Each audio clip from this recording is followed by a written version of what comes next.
But everything seems to be going okay. Nothing too major has happened. Mostly they've been telling me my park entrance fee is too cheap. Like every month or so, they keep telling me that. You'll start to see a lot of rides break down in year two.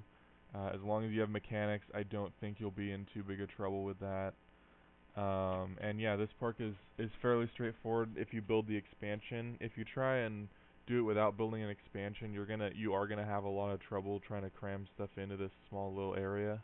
Like you can add a roller coaster like this, or maybe, if you got the rodent mouse roller coaster, you could probably throw one of those in here too, but you couldn't. It'd be really hard to build something like this, one of these types of steel mini roller coasters or a wooden roller coaster in this area without like first deleting like 5 or 6 rides or something like that, because there's just not space for it. So if you do choose to just try and build it up in this small little area, I would delete everything and build your 2 or 3 roller coasters first, and then once you've built that, since those are harder to make, use the space in between those to build your other rides, like um, your observatory tower and your Ferris wheel and your merry-go-round and all that good stuff. So, but yeah, that's all there really is the strategy. If you just build this expansion and build up all the land, you should be good. At this point, I think I've built just about all the land that you can. Actually, there's a ton more land that I could build if I wanted to. I didn't realize they gave you that much. And for construction rights, I've only built in 2 or 3 spots. I built this one right here to come across, and there's an underground path that goes down here.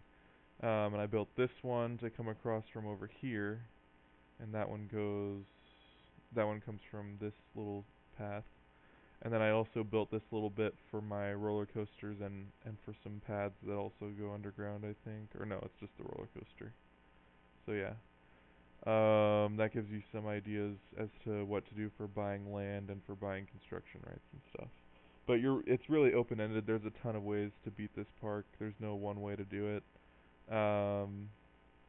I would definitely make an expansion though if it's your first time, because that's going to be the easiest.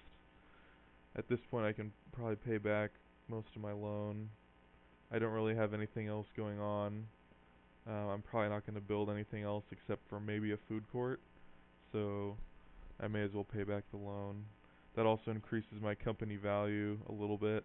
They went from 11,000 to 13 something thousand now, I think. So, yeah. So I'll just check in with you guys before the end of the park. If I've built anything extra, I'll talk about it. Otherwise, that's pretty much it.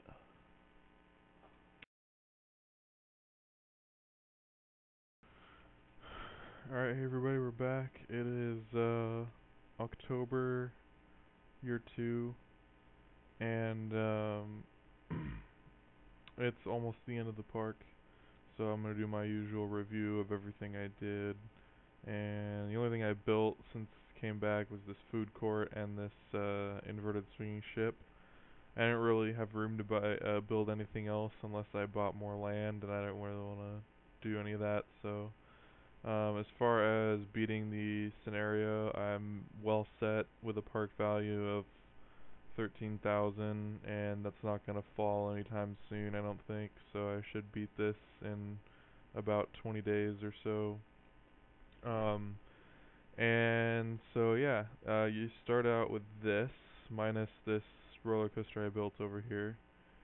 One funny thing I realized is this is a backwards facing coaster, and the picture that it takes at the start of the ride is gonna get a picture of the back of their head. So I don't understand why people would say that the picture is really great value, because all they're gonna see is everyone's backs, and it's gonna kind of suck. But I don't think it's really factored in the actual where the actual picture is taken or anything like that. So first thing I did, I built a path over to here, and I built this little boat hire, and I built paths going down to the boat hire. I used a fixed path for the boat hire. It's really hard to see all the paths and stuff over it now, but you can kind of see the bumper boat still floating around down there.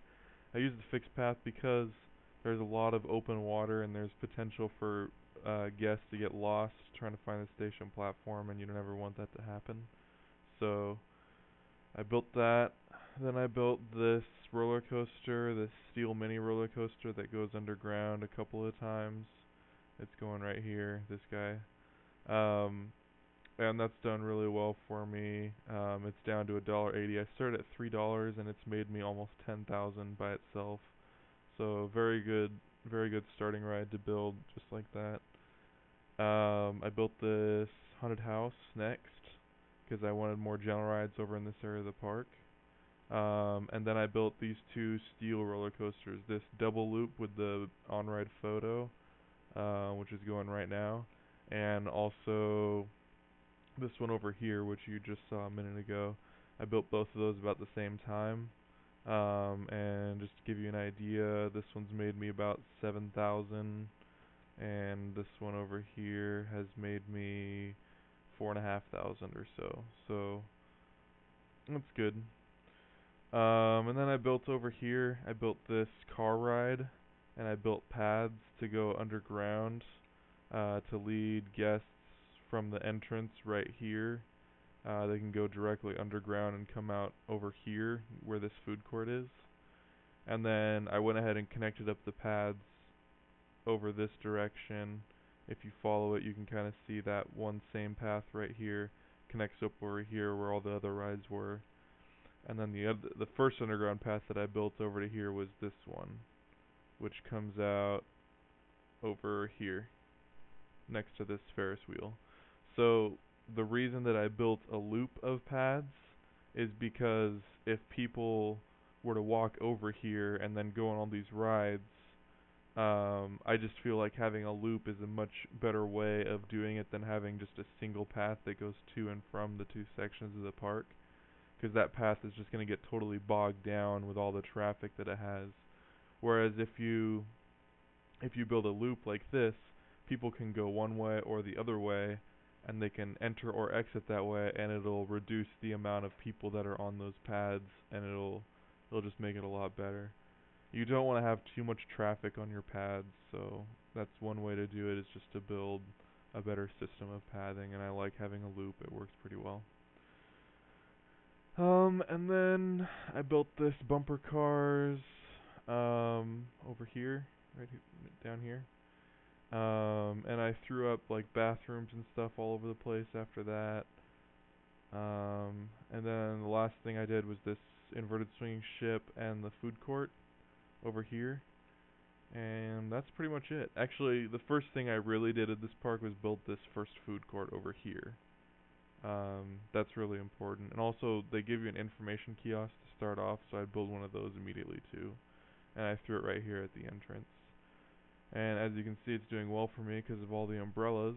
So I'm actually kind of interested how much money I made off of umbrellas. I got my information kiosk, which sold how many umbrellas have sold? Umbrellas, 664 umbrellas sold. And then the let's see, I have a souvenir stall somewhere over here. Yeah, right here. I've sold an additional 70 umbrellas over there. So yeah, this park, pretty simple. I'd build up a food court and maybe one steel roller coaster like this in the main park that they give you. And then I'd build a path out to here. Maybe throw a boat hire since there's some water. Throw some roller coasters and general rides, and just kind of fill everything up. That's going to be the easiest way to beat it, and it looks like I've completed it, so I'll go ahead and throw my name down. And that's it for Dinky Park. I hope you guys have learned something and enjoyed the tutorial. Please stay tuned for more Roller Coaster Tycoon tutorial videos coming in the future. Thanks for watching.